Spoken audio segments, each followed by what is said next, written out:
अच्छा, तो पहले हम डिस्कस कर लेते हैं थोड़ा सा कि सर ने लास्ट 2 वीक्स में क्या क्या कराया है। उसके बाद फिर हम जो है वो एक्सेल और थोड़ा आर का वो ग्राफ वगैरह देख लेते हैं। सही है, तो पहले सर ने डेटा को डिस्कस किया था थोड़ा कि किस टाइप का होता है। अनग्रुप्ड होता है और ग्रुप्ड होता है। अनग्रुप्ड में आपके पास रॉ डेटा होता है, बिल्कुल लाइक सिर्फ समझे आपको नंबर्स दिए हुए होंगे, इसमें कोई टेबल वगैरह नहीं बना होगा। और अनग्रुप में एक और होता है जिसको अनग्रुप फ्रीक्वेंसी डिस्ट्रीब्यूशन कहते हैं, जिसमें आपके पास सिर्फ 2 कॉलम होते हैं, या तीसरा टेली मार्क्स का भी हो सकता है। बस उन 2 कॉलम में ही होता है कि एक्स किसी एक चीज़ के बारे में बता रहा होता है, और एफ जो है वो फ्रीक्वेंसी बताता है कि वो इतनी दफ़ा वो चीज़ें हो रही हैं। और दूसरी तरफ हमारे पास ग्रुप डेटा होता है, जिसमें इंटरवल्स या ग्रुप्स होते हैं, या बाउंड्रीज भी हो सकती हैं। से इंटरवल बाउंड्रीज बेसिकली ये ग्रुप्स ही होते हैं। और ये ग्रुप वाइज फ्रीक्वेंसी गिवन होती है कि इस ग्रुप के अंदर इतनी दफ़ा ये चीज़ हो रही है या नहीं हो रही। सही है, ये डेटा इस तरह डिवाइडेड था। और इसके बाद सर ने थोड़ा मेजरमेंट स्केल्स के बारे में बताया था कि हमारे पास 4 स्केल्स होती हैं: नॉमिनल, ऑर्डिनल, इंटरवल और रेशियो। नॉमिनल आपके पास बेसिक लेबल्स होते हैं या क्लासेस जिसको आप कह सकते हैं। मतलब कोई भी जैसे समझे गाड़ी की कंपनीज हो गई, आप उनको लाइक ऑर्डर नहीं कर सकते। ठीक है, वो तो ये आपको पहचानने में लाइक आपको आना चाहिए अगर आपसे पूछ लिया जाए। इसमें दूसरा ज़्यादा यूज़ होता है वो, एक तो नॉमिनल है और रेशियो है।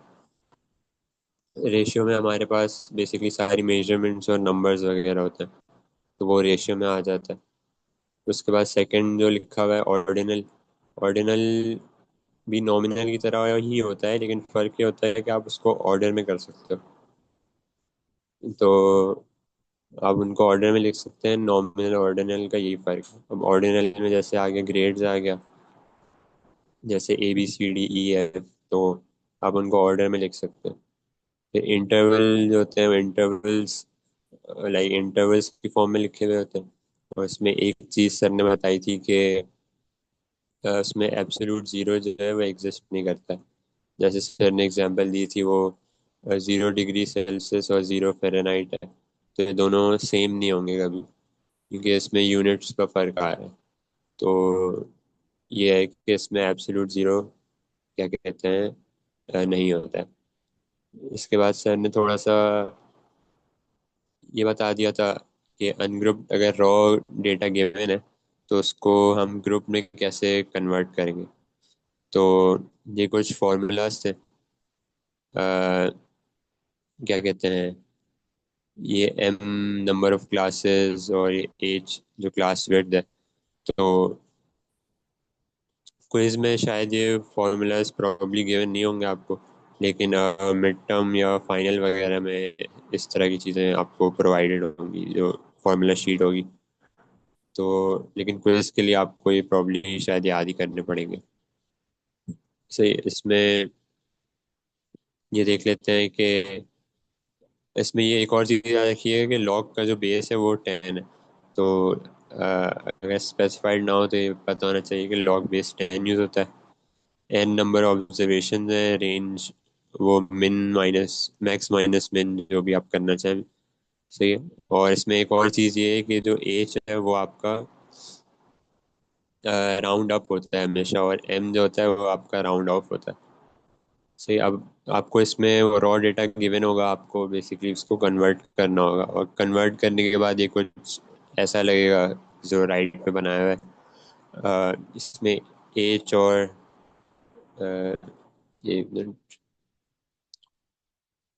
सही है। इसमें एच और एम जो है आपके पास गिवन है।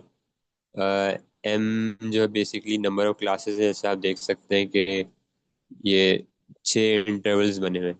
तो ये आपके पास बताने के मतलब 6 क्लासेस हैं बेसिकली। सही है। और एज 4 है, मतलब कि क्लास विड्थ आपकी 4 है।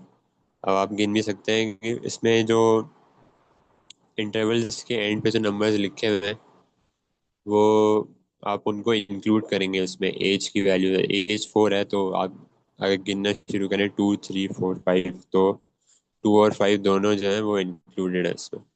तो इसमें यही मेन चीज़ है। ठीक है, इसके अलावा से किसी ने सवाल पूछा था कि क्विजेज अनाउंस होंगे या नहीं। नहीं नहीं, क्विजेज अनाउंस नहीं होंगे सर, बता देंगे मोस्ट प्रॉब्ली। एक वीक पहले बता देंगे सर के क्विजेज, मतलब क्विज होने वाला है और क्विज के टॉपिक्स भी बता देंगे। और उसके अलावा सर ने ये क्लास इंटरवल्स और बाउंड्रीज का बता दिया था कि हम उनको कन्वर्ट कैसे करेंगे। इंटरवल्स में जो क्लासेस हैं उनके दरमियान गैप्स होते हैं, तो उनको आपको लाइक सही करना होता है और मतलब क्लोज करना होता है बेसिकली गैप्स को। तो जब क्लोज करते हैं तो वो क्लास बाउंड्रीज बन जाती हैं। तो क्लास बाउंड्रीज बनाना जो है वो काफ़ी ज़रूरी है। और इसमें देख सकते हैं कि पहली क्लास का जो सबसे लास्ट, जिसकी लास्ट वैल्यू है, और दूसरी क्लास की सबसे पहली वैल्यू, उनको माइनस करके आप डिवाइड बाय 2 कर देंगे तो आपके पास वो एक नंबर आ जाएगा, जिसकी वजह से आप उसको प्लस या माइनस करेंगे ऊपर नीचे वाली क्लासेस में, तो वो गैप क्लोज हो जाएगा। जैसे 15 है, 15 में आप प्लस कर देंगे वो वैल्यू, और 16 में वो माइनस कर देंगे वो वैल्यू, तो वो गैप बेसिकली क्लोज हो जाएगा। और आपको ये दोनों वैल्यूज के साथ करना है, लेफ्ट पे जो लिखी है और राइट पे। सही है। और क्लास बाउंड्रीज के जो सबसे लास्ट वैल्यू होती है, समझे क्या कहते हैं, सबसे last value as in, for example यहाँ पे 30 और 35 जो आपने रॉ डेटा से बेसिकली लिखी होती है, वो ज़रूरी नहीं कि वो उसी रॉ डेटा की लास्ट वैल्यू पे एंड हो, तो वो लाइक इंटरवल के अंदर भी एंड हो सकती है, जैसे सर ने बताया था ना। तो वो ज़रूरी नहीं है कि वो सेम ही वैल्यू हो जो आपके इंटरवल के एंड पे जो आ रही है, और रॉ डेटा वैल्यू। सही। उसके बाद थोड़ा सा हमने फ्रीक्वेंसी देख लिया था। फ्रीक्वेंसी आप रेशियो में किस तरह लिख सकते हैं, रिलेटिव फ्रीक्वेंसी। और जैसे 3 है तो 3 अपॉन टोटल जो 30 है वो आ जाएगा, उसको मल्टीप्लाई बाय 100 करेंगे तो वो आपके पास परसेंटेज फ्रीक्वेंसी बन जाएगी।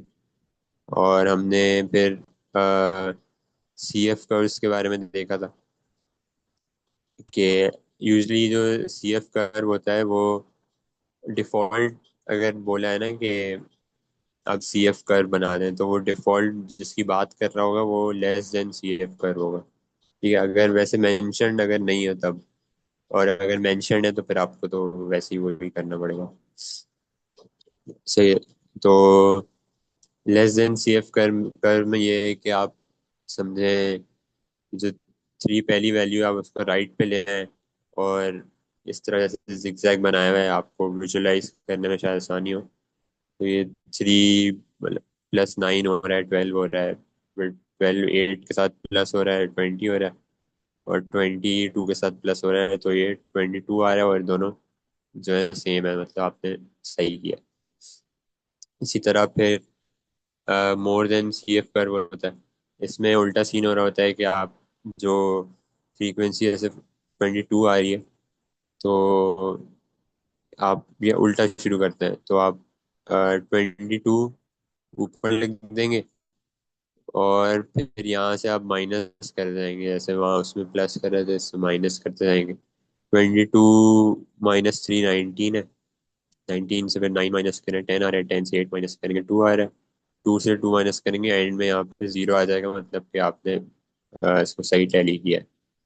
सही है। तो ये तो अभी शुरू के 2 हफ्ते में सर ने इस तरह कराया था। बाकी उन्होंने ग्राफ्स और डायग्राम शुरू करा दिए थे, तो वो हम थोड़ा देख लेते हैं, आर सॉफ्टवेयर पे और एक्सेल पे देख लेते हैं। अब ये कंफर्म नहीं है कि लाइक सर अगर क्लास में कराएंगे तो लाइक किस सॉफ्टवेयर पे कराएंगे, लेकिन वैसे यूजुअली आर, और आर वैसे यूजुअली यूज हो रहा होता है। मैंने भी अपने जब आईटीएस पढ़ा था सर से, तो आर यूज कराया था सर ने। तो आर की मैं वो स्क्रीन शेयर कर देता हूँ।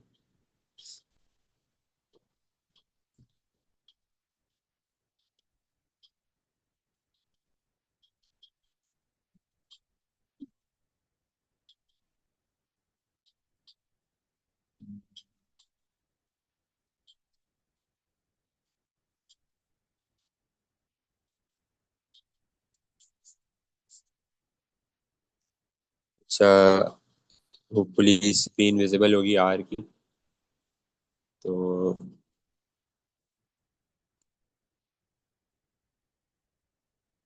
से, ये मैंने आर खोल लिया। अच्छा, इसमें आपको डाउनलोड का भी मैं एंड में बता दूंगा गाइड के, लाइक किस तरह अ, इसको करना है।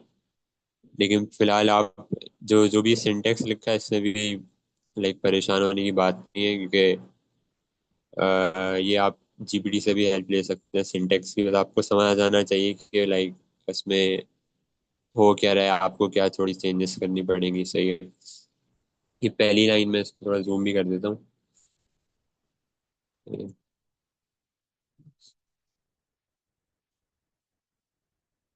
सही, तो ये पहली लाइन में बेसिकली इसकी वो हमने पाथ सेट कर दिया, जहाँ पे क्या कहते हैं हमारा डेटा सेट जहाँ डाउनलोडेड होगा। अब ये एक्सेल फाइल भी हो सकती है और सीएसवी फाइल भी हो सकती है। सही।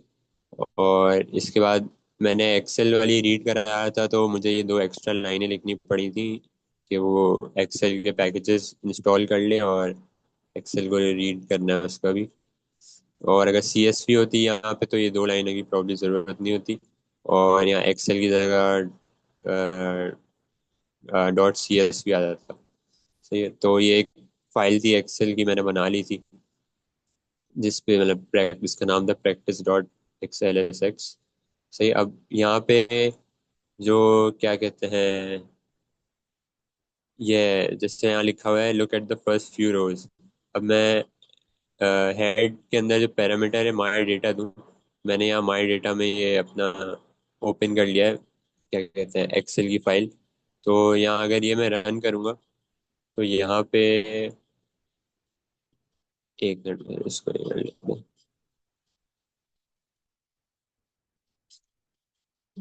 पहले ये कर लेते हैं। अच्छा, मैंने चेंज तो नहीं कर दी, मैं एक मिनट चेक कर लेता हूँ।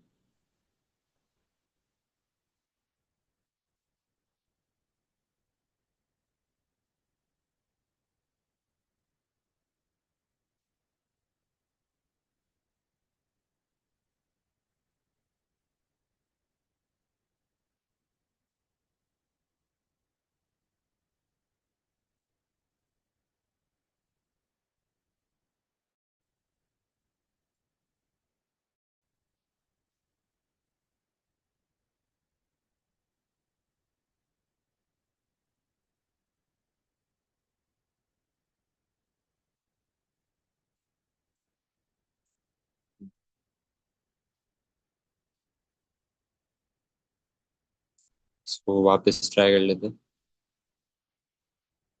चल तो रहा था पहले। अच्छा,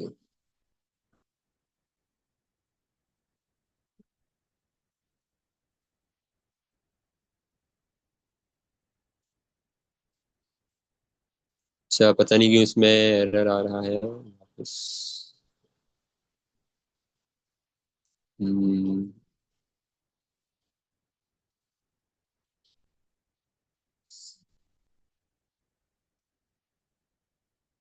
चले मैं इसको देख लेता हूँ। सही, पहले थोड़ा सिंटेक्स वगैरह देख लेते हैं, मैं फिर इसको एंड में देखता हूँ अभी। तो अगर आप ये हेड का फंक्शन चलाएंगे तो बेसिकली आपको ये फर्स्ट जो कुछ 5 रोज है ना वो आपको निकाल के दे देगा कि इस डेटा सेट में क्या क्या रोज लाइक है, उसमें डेटा कौन कौन सा। सही। अब यहाँ मैंने जो ये वाला क्या कहते हैं कमांड लिखा हुआ है हिस्ट का, ये इसको मैं अगर रन करूंगा तो ये मुझे हिस्टोग्राम जो है वो निकाल के दे देगा जो डेटा में है। और हिस्टोग्राम भी क्या कहते हैं, यहाँ मैंने जो कॉलम चूज किया हुआ है मिड वैल्यूज, वो यूज कर रहा हूँ, जिसकी मदद से जो हिस्टोग्राम है वो मेरे पास का आ जाएगा। सही। यहाँ पे कम्युलेटिव फ्रीक्वेंसी का प्लॉट यहाँ पे इससे जनरेट हो रहा है, ये भी मिड वैल्यू इसको दे देगा। ये जो सिंटेक्स है ये तो जीपीटी आपको निकाल के दे देगा, इसका मसला नहीं।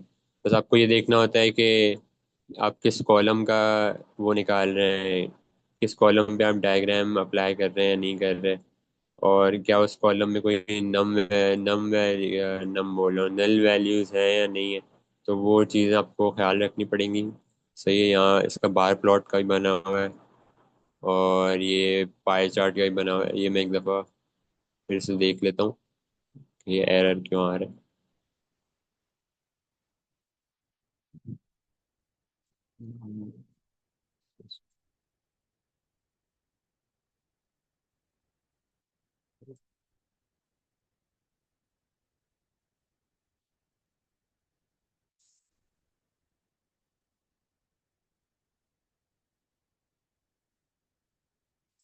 सही है। तो यहाँ पे शायद से रीड कर लिया। यहाँ जो राइट साइड पे जो यहाँ माई डेटा लिखा हुआ है, यहाँ लिखा हुआ है कि 7 ऑब्जर्वेशन ऑफ 3 वेरिएबल्स। तो इससे आपको आइडिया हो जाता है कि शायद इसने रीड कर लिया। होपफुली चल जाएगा।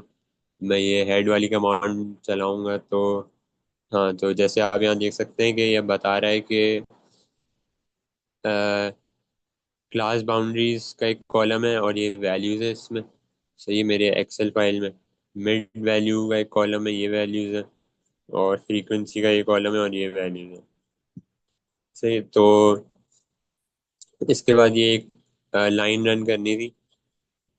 अ, तो ये रन कर लेते हैं। आई थिंक वो उसको फॉर्मेट करने के लिए ये आर की अपनी वो रिक्वायरमेंट है कि डेटा इस फॉर्म में होना चाहिए। तो ये भी अगर इस तरह की कहीं आप फंसे ना कि आपको एरर दे रहा है क्या, तो वो आप भी जीपीटी से पूछ सकते हैं, वो आपको सॉल्व करा देगा एरर जो भी होगा। तो ये अब इसको हिस्टोग्राम का रन करके देख लेते हैं। तो ये वाली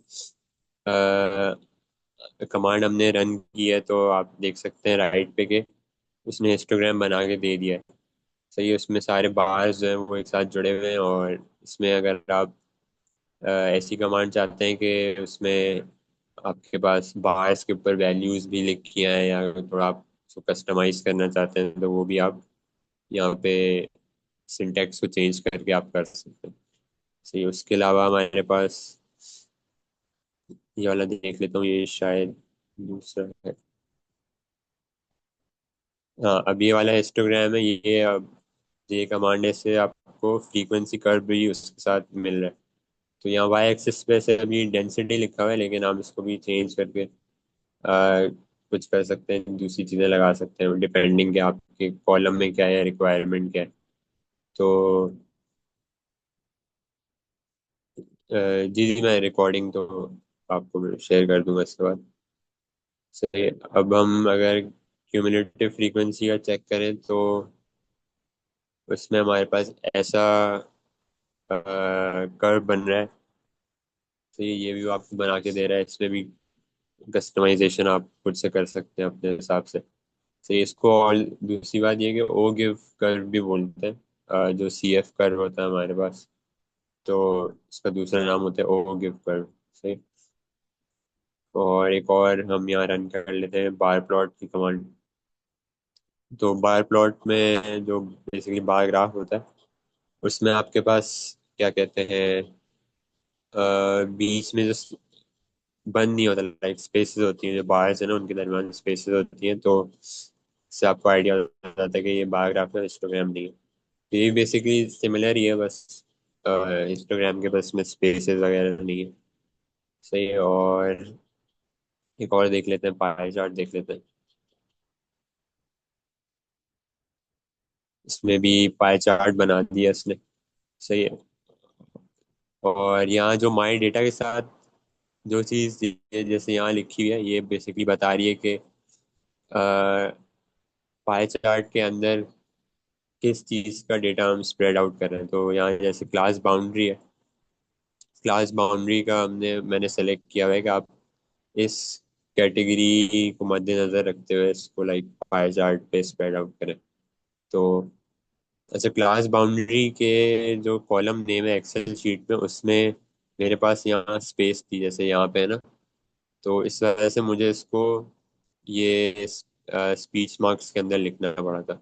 अगर स्पेस नहीं होती और स्पेस की जगह यहाँ पे अंडरस्कोर होता तो फिर मुझे ये स्पीच मार्क्स की ज़रूरत नहीं होती, क्योंकि वो सॉफ्टवेयर रीड ऐसे करता है नाम को, तो इस वजह से मुझे यहाँ स्पीच मार्क्स लगाने पड़े थे, वरना ये यहाँ एरर आ रहा था क्योंकि एक्सेल शीट में जो नाम है उसमें यहाँ वो नहीं लगा हुआ था, क्या कहते हैं, कोई अंडरस्कोर या कुछ नहीं था। मैं एक और देख लेता हूँ अगर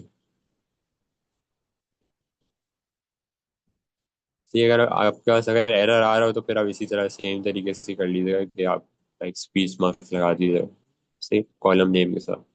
सही, ये तो थोड़ा आर सॉफ्टवेयर का हो गया था।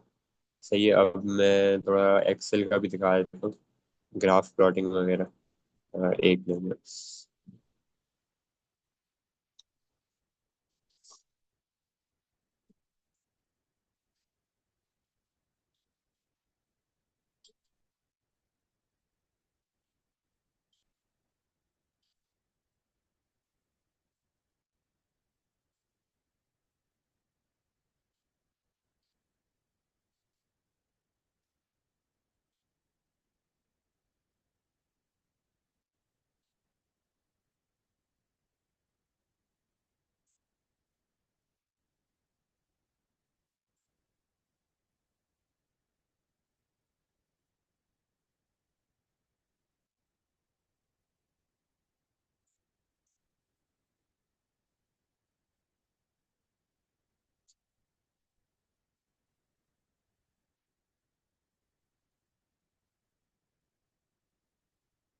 अच्छा, होपफुली एक्सेल वाली स्क्रीन भी विजिबल होगी, तो इसमें भी थोड़ा देख सकते हैं कि अच्छा यहाँ मैंने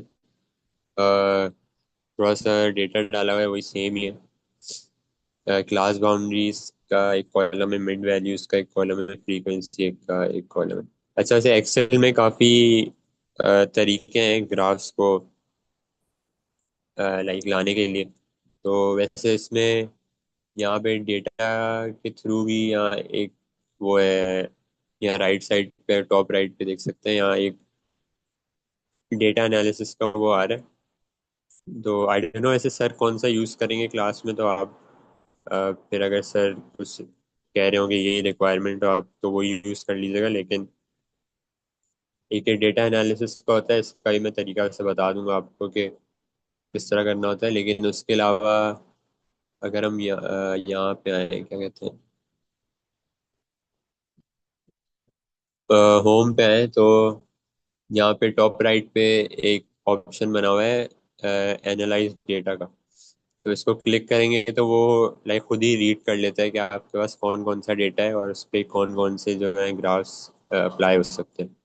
तो जैसे यहाँ राइट साइड पे इसने बता रहा है कि कौन कौन से ग्राफ्स हमारे उस पर अप्लाई हो सकते हैं डेटा पे। तो जैसे फ्रीक्वेंसी का ग्राफ है, तो यहाँ मैं अगर इंसर्ट चार्ट करूँ तो वो ऑटोमेटिकली जो है मुझे एक फ्रीक्वेंसी का वो बना के दे देगा कि ये इस तरह का ग्राफ बन सकता है आपके डेटा में। सही है, उसके अलावा ये एक और ये बता रहा है कि ये फ्रीक्वेंसी कर्व इसने बनाया हुआ है, लाइक इसने ज्वाइन नहीं किया हुआ, बस इसने वो पॉइंट्स प्लॉट किए हुए हैं। लेकिन आपको पता चल रहा है कि यहाँ इस तरह कर्व बन रहा है। तो ये है एक, इसके अलावा और भी है, इसमें नीचे देख लेते हैं रेलेवेंट। अच्छा हाँ, ये है एक, इसमें इसने फ्रीक्वेंसी पॉलीगॉन बनाया है बेसिकली। यहाँ पे कर्व तो स्मूथ होता है ना, तो अगर आप उसको थोड़ा स्ट्रेट लाइन से ज्वाइन करेंगे पॉइंट्स को तो फिर वो फ्रीक्वेंसी पॉलीगॉन बन जाएगा। और एक यहाँ ऊपर बना हुआ है, ये वाला कर्व है सही, जो स्मूथ हुआ है। तो ठीक है, एक ये तरीका है आप कि आप ला सकते हैं इस तरह के ग्राफ्स वगैरह एनालाइज डेटा यूज़ करके। इसके अलावा एक और भी तरीका है कि आप इंसर्ट पे जाएं, और इंसर्ट पे यहाँ ऊपर ये ऑप्शंस आ रहे हैं, ठीक है, रिकमेंडेड चार्ट्स के। इसके बराबर में ये ऑप्शन है कि इंसर्ट कॉलम और बार चार्ट। तो यहाँ पे अगर आप जाएं तो कॉलम और बार चार्ट नहीं, कुछ दूसरा मतलब है, हिस्टोग्राम है जैसे यहाँ पे। तो यहाँ हिस्टोग्राम आप क्लिक करेंगे तो ये आपको, अच्छा सॉरी, इसमें डेटा भी पहले सेलेक्ट करना पड़ेगा। पहले डेटा सेलेक्ट कर लेते हैं और फिर इंसर्ट पे जाके हिस्टोग्राम को क्लिक करूंगा, ये पता नहीं ऐसा क्यों दे रहा है। ठीक है, ये एक हिस्टोग्राम है दूसरा, लेकिन ये इसमें क्या कहते हैं, इसने खुद ही वो सॉर्ट किया हुआ है कि सबसे हाइट वाइज सॉर्ट किया हुआ है। सही है, तो इसमें काफ़ी ऑप्शंस वगैरह हैं, आप एक्सप्लोर भी कर सकते हैं। और इसके अलावा जो एक और बता रहा था मैं आपको कि, एक मिनट दिखा देता हूँ।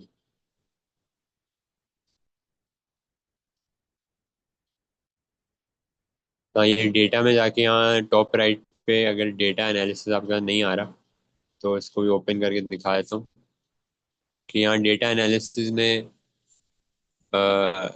थोड़ा शायद छोटा लिखा हुआ है यहाँ पे, लेकिन इसमें बहुत सारी चीज़ें हैं जो आपको शायद इस कोर्स में, आई डोंट नो सर अगर ये यूज़ कराएंगे डेटा एनालिसिस वाला। लेकिन आप आगे जब कोर्स पढ़ेंगे स्टैटिस्टिकल इन्फेरेंस, तो उसमें ये काफ़ी चीज़ें इसमें जो अप्लाई हो रही होती हैं, वो आप आगे जाके देख लेंगे कि अनोवा और ये को रिलेशन को वेरिएंस।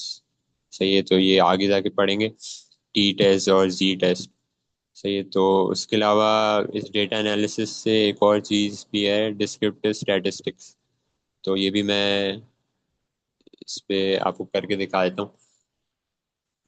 यहाँ पे आपसे ये मांग रहा है, इनपुट रेंज मांग रहा है, तो इसको इनपुट रेंज यहाँ क्लिक करेंगे और यहाँ पे इसको सेलेक्ट कर लेंगे इनपुट रेंज। तो ठीक है, और इस पे नीचे सारे समरी स्टैटिस्टिक्स बता दो, और ये केस लार्जेस्ट और केस स्मॉलेस्ट वैल्यूज बता दो।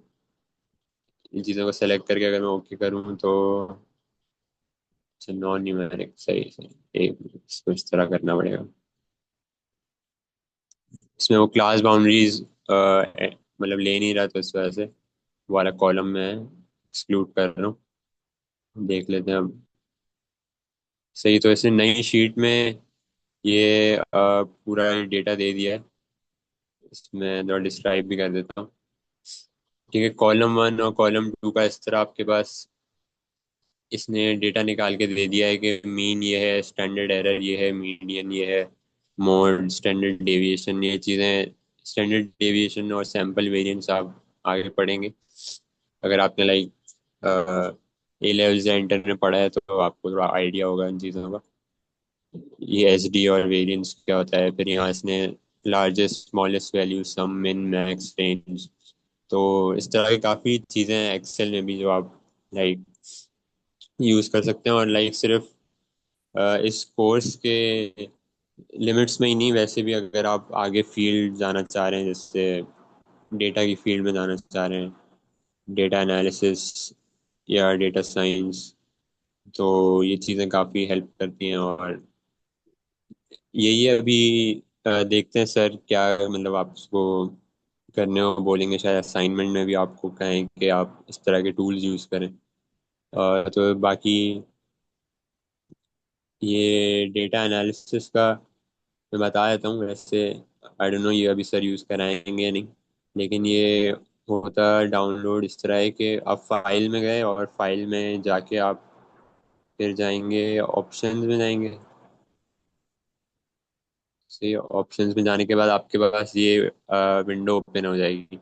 अब विंडो ओपन हो जाएगी तो आप यहाँ एडिंग्स में जाएंगे। एडिंग्स में गए तो आपके पास लोड हो रहा है, एक मिनट बस। हाँ, तो आपके पास ये चीज़ ओपन हो जाएगी। तो मेरे पास यहाँ पे लिखा आ रहा है कि एक analysis tool pack dash VBA. तो वीबीए एनालिसिस टूल पैक मेरे पास एड इन जो है वो लगा हुआ है इसमें, जो जिसकी वजह से वो डेटा एनालिसिस वाला ऑप्शन आ रहा था मेरे पास। तो अगर ये नहीं आ रहा आपके पास, तो यहाँ सर्च करिएगा और इसमें अगर ये इस तरह लिखा है ना एनालिसिस टूल पैक, तो वो आप क्लिक करके उसमें ऐड कर दीजिएगा, तो फिर वो होपफुली आपके पास आ जाएगा ऑप्शन। तो ये एक्सेल का था। बाकी आर का ही बता देता हूँ आपको। डाउनलोड करने के लिए क्या करना पड़ेगा, इसमें आपके पास बेसिकली लिंक मैं आपको ढूंढ के भेज दूंगा वैसे तो, लेकिन आपको इसमें दो चीज़ें क्या कहते हैं डाउनलोड करनी पड़ेंगी बेसिकली। एक तो आपके पास आर स्टूडियो डाउनलोड करना पड़ेगा, सही है। और आर स्टूडियो और आपको आर डाउनलोड करना पड़ेगा। तो बेसिकली इसमें होता है कि आर स्टूडियो जो है वो आपका आर का जो एप्लीकेशन है वो चलाता है। तो आर स्टूडियो पे आप बेसिकली आर रन करते हैं। ये दोनों चीज़ें आप डाउनलोड करेंगे तो उसके बाद जो है ये क्या कहते हैं, ये एप्लीकेशन चल जाएगा। तो सही, आर स्टूडियो और आर आपको डाउनलोड करना है in order to run the R software. तो आई थिंक आज का फिर इतना ही रखते हैं। थोड़ा सा रिकैप भी कर लिया था और सॉफ्टवेयर्स का भी दिखा दिया था। तो आगे जब भी असाइनमेंट वगैरह आएगी तो मसले की बात नहीं है, वो हम देख लेंगे अगर किसी को कोई मसले वगैरह आ रहे हो ना। तो बाकी सिंटेक्स का ये बता दिया था कि आप वो जीपीटी कर सकते हैं, उसका कोई मसला नहीं है। बस आपको यूज़ करना आना चाहिए, समझ आ जाना चाहिए कि वो क्या रहा है। और एक्सेल में भी यही है कि आप एक्सेल का देखते हैं अगर सर वो क्लास में क्या रिक्वायरमेंट्स बता रहे हैं आपको, लाइक कौन सा यूज़ करना है, क्या करना है टूल। तो यही है, उसके अलावा अगर किसी का कोई सवाल है तो बेशक पूछ सकता है।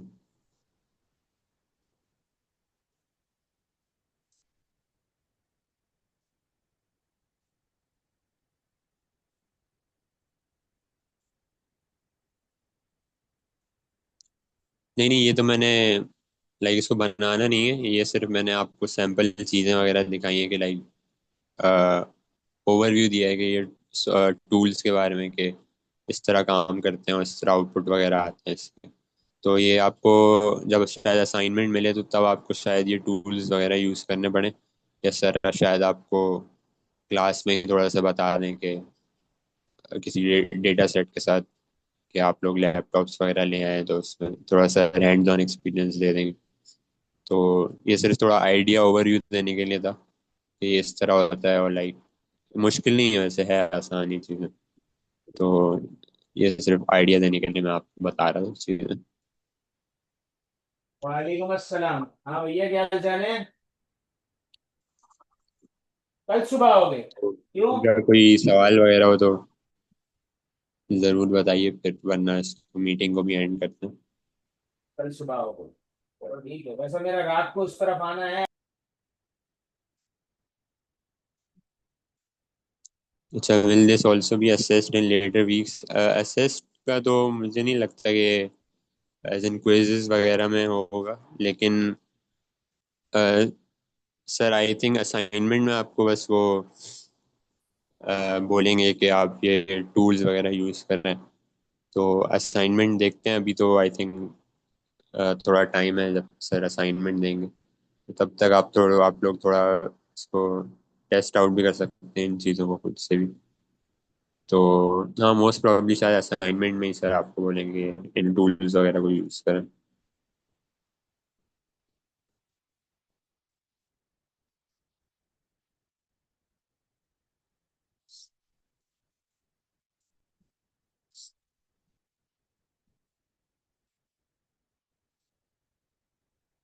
तो फिर आई थिंक यही है, तो मीटिंग को एंड कर लेते हैं। रिकॉर्डिंग भी इसकी बंद कर देता हूँ ऐसे।